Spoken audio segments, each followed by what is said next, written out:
31 কুট্টুসের 2 বছর কমপ্লিট হলো। 2টো বছর যে কিভাবে চোখের নিমিষে শেষ হয়ে গেল সেটা আমরা বুঝতেই পারলাম না। ও কত তাড়াতাড়ি বড় হয়ে যাচ্ছে, সময়গুলো যেন হাতের নাগাল থেকে বেরিয়ে যাচ্ছে।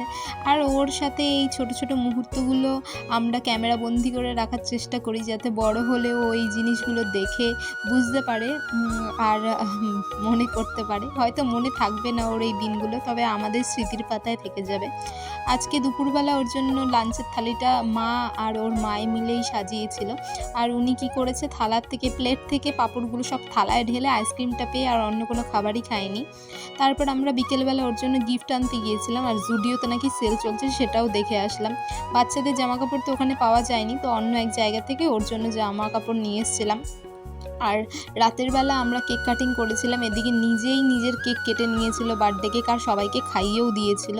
তো আজকের মতো মিনি ব্লগটা এখানেই শেষ করছি। সকলে ভালো থেকো।